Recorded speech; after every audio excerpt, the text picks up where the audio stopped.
बिस्मिल्लाहिर्रहमानिर्रहीम 7.5 exercise lecture number 14 और इसका क्वेश्चन नंबर 4 है। Find the constant alpha such that the vectors are coplanar. Last time मैंने आपको बताया था कि जब वेक्टर कोप्लेनर्स होते हैं तो उन वेक्टर्स का जो डिटर्मिनेंट होता है that is always equal to 0। So इस केस में भी हम इन वेक्टर्स के जो कांस्टेंट्स हैं उनका डिटरमिनेंट बनाएंगे लाइक दिस, और उसको किसके बराबर लिख देंगे? 0 के। 0 के बराबर क्यों लिखा? गिवन है कि वेक्टर्स कोप्लेनर हैं, और जब भी वेक्टर्स कोप्लेनर होंगे determinant of the given vector is always equal to 0। Expand करेंगे बाई रो 1 अगर लेते हैं तो इस कॉलम को और इस रो को आपने छोड़ देना है। ये कांस्टेंट्स ये 4 नंबर लिख लेने हैं। इसी तरह से दरमियान वाला नंबर माइनस होता है तो माइनस माइनस प्लस 1 हो जाएगा। 1 3 और माइनस 3 5 इस कॉलम को इस रो को छोड़ दें, और इसी तरह से प्लस 1 इस कॉलम और इस रो को छोड़ दें। ये 4 एलिमेंट्स लिखेंगे डिटरमिनेंट में और एक्सपेंड करेंगे, सिंप्लीफाई करेंगे तो आपको अल्फा की कीमत क्या मिलेगी? 5/2 which is the required value of alpha.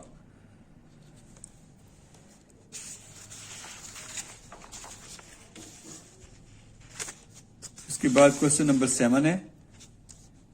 Find the work done if the point eight which the constant force F is applied to an object moves from P1 to P2।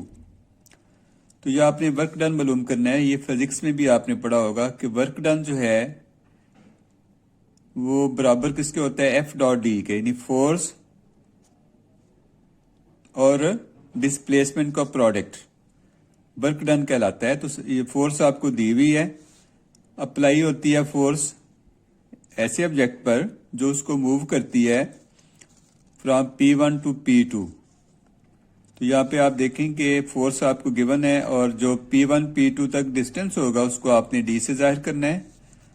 ये P1 P2 हमारे पास एक displacement होगा जिसको P1 P2 vector से जाहिर करेंगे, और ये किसके बराबर होगा? Position vector of P2 minus position vector of P1, यानी P2 के पोजीशन वेक्टर में से आप P1 के पोजीशन वेक्टर को माइनस कर दें तो हमें मिलेगा -i plus 3j plus 8k। ये क्या आएगा? Distance, displacement. और वर्क डन फाइंड करने के लिए हम फॉर्मूला कौन सा अप्लाई करते हैं? F.D। फोर्स आपको गिवन है 4i plus 3j plus 5k dot displacement आ जाएगा -i प्लस 3j और प्लस 8k। हम जानते हैं कि i dot i1 j dot j1 और k डॉट k भी 1 होता है। सो इस प्रॉपर्टी को जेब में रखते हुए आप इसको जब एक्सपेंड करेंगे तो ये बेटे आएगा -4 प्लस 9 और प्लस 40। तो 40 प्लस 9 49, 49 में से 4 माइनस करेंगे तो 45। ये वर्क डन आएगा हमारे पास 45। इसके बाद जो क्वेश्चन है 13 कि गिवन फोर्स आपके पास है acting at A point A, find the moment of F about the point B 30 -2। Force given है आपको, ये पॉइंट है, ये जो 1 - 2 1 है, ये पॉइंट ऑफ एप्लीकेशन होगा, यानी जिस पॉइंट पे फोर्स अप्लाई हो रही है वो उसका पॉइंट ऑफ एप्लीकेशन होगा, और जो अबाउट द पॉइंट है वो पॉइंट ऑफ रोटेशन होगा। जिस पॉइंट पे रोटेट करेगी फोर्स जो है वो रोटेट करेगी या डिस्प्लेसमेंट को रोटेट करेगी वो किसके बराबर है? 3 0 और -2। ये पॉइंट ऑफ रोटेशन है और ये पॉइंट ऑफ एप्लीकेशन है। तो पॉइंट ऑफ रोटेशन को पहले लेते हैं और पॉइंट ऑफ एप्लीकेशन को बाद में लेंगे, यानी BA वेक्टर बनेगा जो किसके बराबर होगा? R के।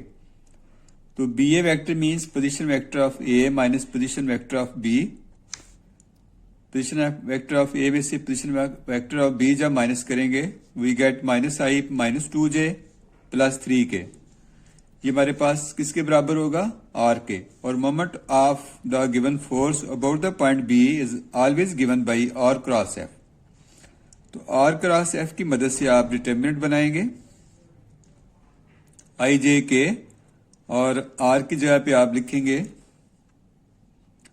ये जो -i-2j+3 निकाला है इसके कांस्टेंट्स, और एफ की जगह पे फोर्स के जो आई जे के साथ नंबर हैं वो आपने लिखने, डिटर्मिनेंट बनाना है, और इसको एक्सपेंड करेंगे तो required moment about the point is equal to 3i + 3j, 3i + 3j + 3k। इसको आप m से भी ज़ाहिर कर सकते हैं।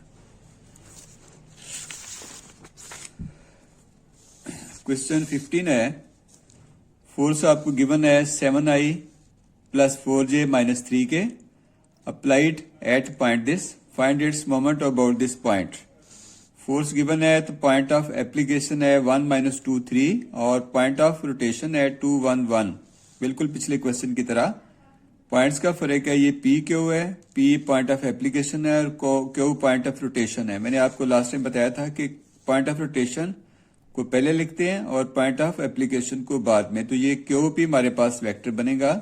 इसको निकालने का वही तरीका है कि पोजीशन वेक्टर ऑफ पी में से आपने माइनस करना है position vector of Q.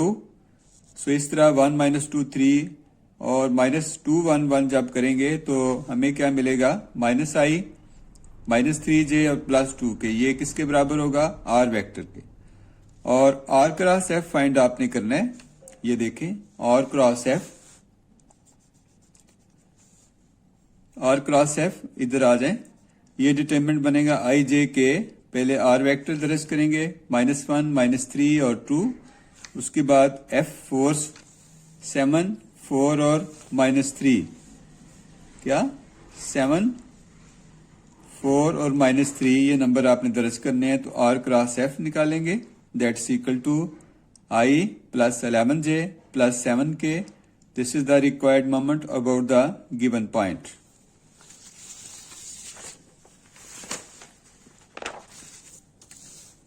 Seven 7.5 exercise homework के जो क्वेश्चंस हैं आपके स्मार्ट सिलेबस के मुताबिक वो अब हल किए जा रहे हैं अकॉर्डिंग टू स्मार्ट सिलेबस।